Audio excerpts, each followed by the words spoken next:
Hello, my name is Bill Gralnick. I'm a volunteer interviewer for the Boca Raton Historical Society and Museum. The museum is conducting a series of interviews to document the development and growth of Boca Raton's Jewish community. Today is May 15th, 2017, and I'm here in the television studio of Lynn University with Helen Cohan. Thank you so much, Helen, for joining us today. My pleasure, Bill. My name is Helen Cohan, and my husband and I came to Boca Raton in 1984. Let's start before that, though. Where were you born? I was born in Samarkand, which is in Uzbekistan.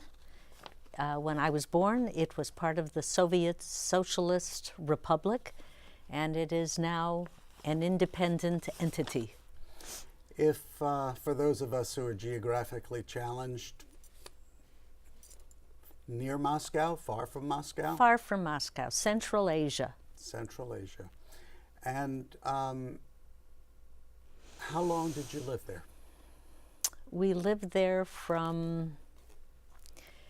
well, my parents were there before I was there. I was born there, so they came a couple of years before. My parents left Poland in 1941 and went east, and they were in Uzbekistan until 1946. And you're in the tail end of the Second World War, and the family decides to up and move. Where did you go from Uzbekistan? First of all, the family didn't really decide to up and move. They were, along with many displaced persons, they were required to move.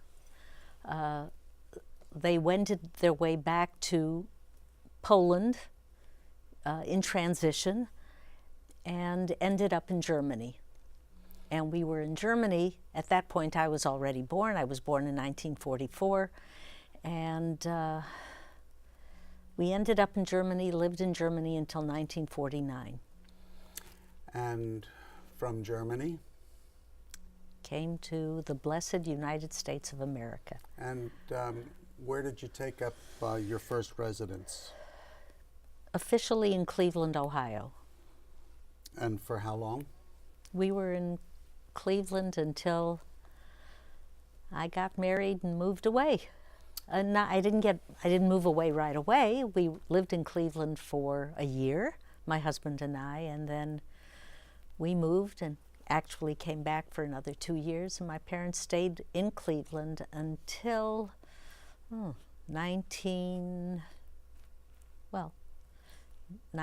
don't even remember exactly when, 1975 probably. Now let's go back to Uzbekistan for a while and the return to Poland. Were you old enough to remember whether or not there was any kind of Judaism or Jewishness in the family at that point in history, really? Well, first let me clarify. My parents fled Poland with a very young son. He was probably under 2. In their travel west to escape the Nazis, they left Poland when they saw the burning on the hillside in the community next to theirs as the Nazis came into Poland, and that was in 1941. I was not around, obviously. They left with my father's brother, 2 of my father's brothers, and the family of 1. His other 5 siblings and his mother all perished. They stayed back. They did not feel that it was necessary to leave. My parents fled from Poland with this baby, and by the time they got to Uzbekistan, he was very ill. He had started out with measles, which ended up being encephalitis, and no sooner did they come to Samarkand when he promptly died. You can imagine, after all the losses, how devastated they were to have lost their only son, knowing that, or surmising, that most of their family was gone. We lived in Samarkand yes, there was a Jewish kehillah. There were a number of DPs living in Samarkand at the time. My parents had no home at first. They were in a dirt hovel, I think, for a good portion of the time that they were there. But there were, as I said, many DPs, all of whom who had fled. There were people they would bump into all the time who actually filled in the information about their family. And it was difficult, but my mother was able to keep kosher by buying food at the black market. They made provisions for, in advance of my birth, to celebrate. So they rounded up the whole Jewish community. I was named in the oldest synagogue in Samarkand. We have testimony for that, because our son ultimately, 100 years later, happened to be in Samarkand, and he went to that synagogue, and there were records from the middle of the war that I was named in a synagogue. So yes, to answer your question, I was certainly too young to have remembered anything, but my parents always talked about the Jewish life in Samarkand. Their landlord, apparently a lovely, lovely woman, was a Muslim, and she appreciated their customs, and they had no complaints about Samarkand other than the fact that there was very little food and there was death and dying in the streets. But in terms of their experience, they had no complaints about the way Jews were being treated. Fascinating story. Now let's jump to Cleveland, which is one of the gems in the American Jewish crown. Yes, it is. I'm privileged to know about your Jewish activity in Boca Raton. Did it start, though? Did you find something within you that came out of Samarkand that immediately said to you, in America, I have to do something Jewish? I'm not sure that what I found was related to Samarkand. What I found was my parents' profound commitment to Jewish life. They were not the frommest of Jews, although they always belonged to a synagogue. From the time they came to Cleveland, they immediately joined a synagogue, and there are interesting stories that relate to that. My father was, of my two parents, he was the less observant. My mother was the very, very Jewishly committed person of the two of them. My father liked to see himself as being very modern, and but he went along with my mother. And in fact, when I think back, he liked Jewish life. He just didn't want to admit it. But he would walk in on Friday afternoon from work. He would stand at the door as he walked in. He'd take a deep breath and say, "It's Shabbos." So when did you take that out of the house and begin doing Jewish things on your own? Okay.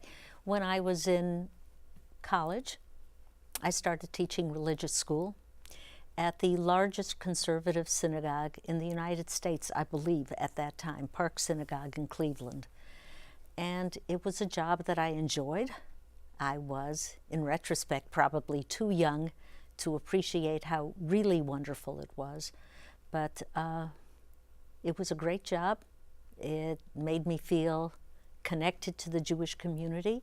And then again, my parents, as I said before, were members of, at one point, one synagogue, and then at a later time, two synagogues. When they came to this country, they had a couple of Landsleit, people who stemmed from their town in Poland, who were considerably older than they. So they joined the synagogue that those friends were part of. And then later they joined the modern Orthodox, very beautiful, very lovely, very well respected synagogue in Cleveland, Taylor Road Synagogue. And now bring us to Boca Raton. Oh, there's a long journey in between. I'll try to be concise. I don't think I will be. My parents insisted on I started out at the Hebrew Academy of Cleveland, which was an Orthodox day school. And together my parents decided, they had some cousins in Cleveland who were very helpful and very good to us. I started in the day school at the Hebrew Academy, and after a year or so, my parents decided that I wasn't getting enough Jewish content, enough English content. They wanted me to be an American. You did pretty well, by the way. I don't know. I'm not sure, but certainly after a year or so, much to the chagrin of the leadership of the Jewish Day School, and by the way, the rabbis and the rebbitzins at that school were so kind and so supportive, and I think that they were really upset that we were leaving. But in any case, my parents decided to take on all the contemporary customs of the United States, Halloween, going to see Santa Claus. They didn't make much ado about details like that. They wanted me to be an American person. And at the same time, they wanted me to be very, very well connected to Jewish life. Thank God my mother provided, and my father provided, a lot of support for that Jewish life. Holidays were celebrated, along with Thanksgiving, and they put me in public school. And I went to public school throughout until I graduated from high school, and then ended up staying in Cleveland because they would not have heard of my going out of town. That would have been heresy. So I graduated from high school with honors and a scholarship, and went to Case Western Reserve University and graduate school there, got my master's there, and met my husband, my potential husband, when he started medical school and I was an undergrad. We got married the week that he graduated from med school. We got married, stayed in Cleveland an extra year so I could finish graduate school, and then off we went on our life's journey. That was the first time I was really away from my family.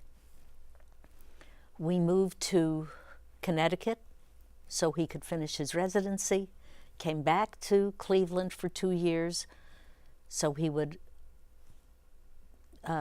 he finished his residency in Cleveland. He started his residency in Connecticut. In any case, we ultimately left Cleveland, went into the Navy for 2 years, and from the Navy we came to Florida. We came first to Hollywood, where we lived for 11 years. We had our son in Cleveland, and came to Florida, and then had our daughter. Now, where did you want me to go with that? You're doing fine. Okay. Just for the record, let's give this doctor a name. This doctor's name is Dr. Mark Cohen, and he is a great guy. Yes, and a brilliant physician. Yeah, well, he's a retired physician now, so. What year did you actually move to Boca? 1984. And why did you leave Hollywood to come to Boca? Opportunities. Mark was offered a position here as director of pathology. He opened up a Delray Medical Center. He headed up pathology there. Then the same corporation asked him to open up West Boca. He opened that up and remained at West Boca until he retired. And now you're here in a relatively new Jewish community, both structurally as well as demographically. What was the first lever that you pulled, or which was the first lever that pulled you, that started this remarkable march into the activities of Boca Jewish life? Well, first of all, by that point, I was already, I don't want to underestimate it, I was already passionate about Jewish life and concerned about it. Not only passionate in a positive way, but concerned about it as well. When we lived in Hollywood, I was very much involved with Federation, Women's Division. I was one of the vice presidents, and that had a tremendous impact on me. When we left Hollywood, I could not find a place for myself then in Federation. The community was so different. It was primarily old people, which I am now. Things change, and I just didn't connect. But as soon as we moved to Boca, we also joined a synagogue, B'nai Torah. And there I found a place for myself, very happily. I had opportunities that I had never had as a woman in Jewish life, being able to participate in a minyan and having leadership roles, and I did a few things at B'nai Torah. Yes, you did. That would be modest, amongst being the president of B'nai Torah. And also, for the record, I'd like to say that you have a remarkable singing voice, and that you used to do a solo during Shabbat services that I used to look forward to every Shabbat that I was there. Thank you. So, what part, you said you were concerned as well as passionate. What was your concern or concerns, and how did you guide your time to begin working on those concerns? Guide? Well, what were the things that you decided, this is more important to me, Helen Cohan, and my concerns for the Jewish people than that might be? Well, first of all, I started growing a family. I had, at that point, young kids. Secondly, my husband, who had been really on the outside of Jewish life. He came from a very Reform family, and that was not part of his thing. But being involved with B'nai Torah and his seeing my connections to that, he was supportive of all of that. And so that made my involvement that much easier. In terms of my concerns, it seemed to me that as we were growing, at least nominally as a people, in Boca Raton, because when we came here, the Jewish community was not substantial, I was concerned that the connections seemed superficial. It was fine to show up in shul once in a while on a Shabbat, for the high holy days, for carnivals, for stuff like that, but I was concerned about a substantive future. Our kids ended up in private schools, secular schools. There was no Jewish day school here with which I could connect at that point. And so we just put all of our effort into B'nai Torah. There wasn't you mentioned that I was president of B'nai Torah. You know what? In retrospect, that was not my most important role. Well, please. The most important roles were doing the everyday stuff, talking to congregants, making phone calls, encouraging people to participate, cleaning cabinets, getting other people to help with the stuff of synagogue life that nobody necessarily wants to get involved with, and to try to make happy. We try to add, without adding to the expense of the synagogue, whatever we could that would add to the substance of the synagogue. And fortunately, we had first a great cantor who had a profound impact on the synagogue, Cantor Yehuda Schiffman, who nurtured all of us. And then we were privileged to have Rabbi Steinhardt. I signed Rabbi Steinhardt's first contract.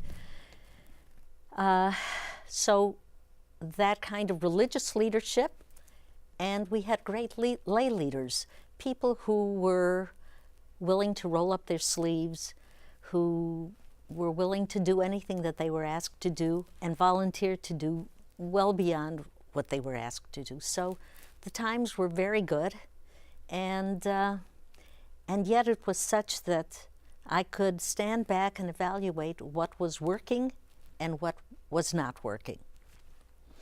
Now, your Jewish involvement over the last decade or so has expanded. Are you involved at all in any of the national Jewish organizations? Yes. Well, first of all, let's go back to Boca. I'm involved with Federation, have been for decades. And we were involved for a while with AJC, which is how I got to know you.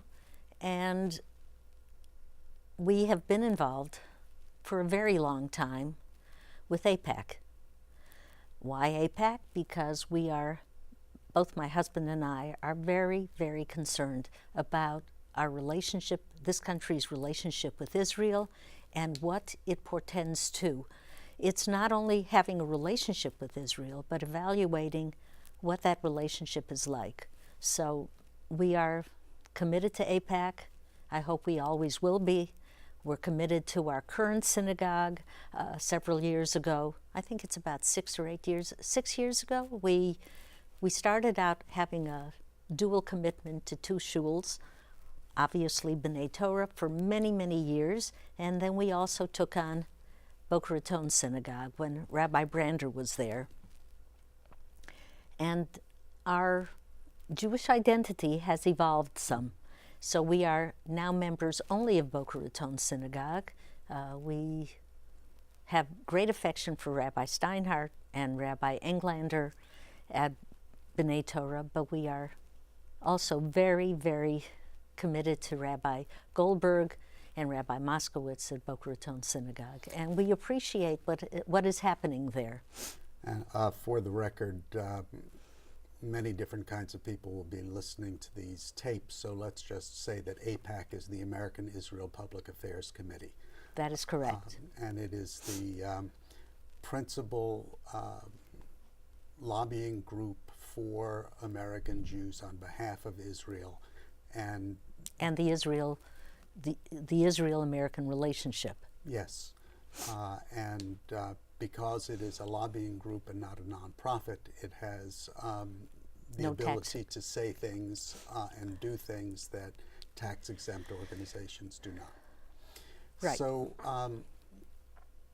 you've seen an evolution, a growth, as you called it, in your Jewish identity. Mm-hmm. Now, correct me if I'm wrong, but hasn't a rabbi come into your family? Yes. And what is that? Everything is providential, by the way. There are no coincidences. So what does that do for the Jewish identity growth? It keeps us on our toes. But I genuinely believe that although Rabbi Simcha Friedman and his wife have had a tremendous impact on our life, our daughter married their son Benjamin, and it has a huge impact on our life in terms of our punctuality and our discipline about holidays and in many ways Shabbat. We were pretty much there when we joined Boca Raton Synagogue, and that preceded our daughter's meeting Ben and our relationship with the Friedmans. So, things kind of work in tandem. And as I just said, there are no coincidences. I'm a firm believer in that. It's just a matter of recognizing what's sitting in front of you and selecting what it is that you want to do. Now, looking forward, let's go back to the word concern. What would you, as a prophet, you know what happened to prophets? Yes. They were pilloried. Warn the Jewish community about, or tell the Jewish community, this is, from my experience, what I think as a community we need to be looking at going forward. Okay. I'm not sure that I can articulate that so well, but based on our experiences, I think the Jewish community, without being paranoid, needs to protect its future. I know we try to be good to everyone, as we should. I grew up in a home with two foreign parents who were staunch supporters of civil rights, who believed with all their heart that you have to be good to everybody, not at your peril, though. And that's not a lesson that I learned from them.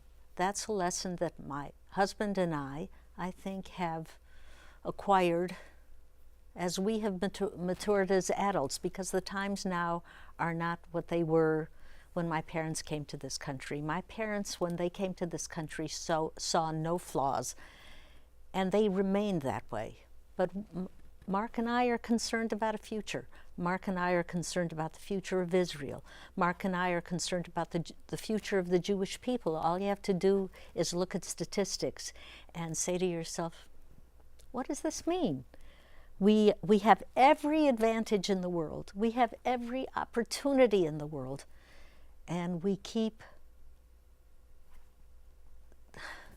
losing our Jewish identity willingly, and in many ways happily, because that's the way to be a person of the world, a global person. And it may sound good, but when I see what that's doing, not only to our people here, when I see what it's doing in terms of our relationship with Israel and the kind of, sometimes what I feel is haphazard, non-passionate support of Israel, I worry very, very much. And so does my husband, who was a very different person than I was, but together we have, you talk about people growing together. We are perfect examples of that. And thank God, I use that expression a lot because I am really grateful. When I take a look at our two children, our son, who is very committed to Jewish life in a different way than our daughter and her husband, I think that they both see the world with the same eyes. And I don't think it's because we've imposed that on them. I think that they are sensitive to the needs of the Jewish people, to the needs of American Jewry, and certainly the needs of world Jewry and Israel in particular. Helen, thank you. You are an unfolding legacy, and we are the better for it. Oh, thank you. No, I think it's a joint venture. Well, thank you. My pleasure.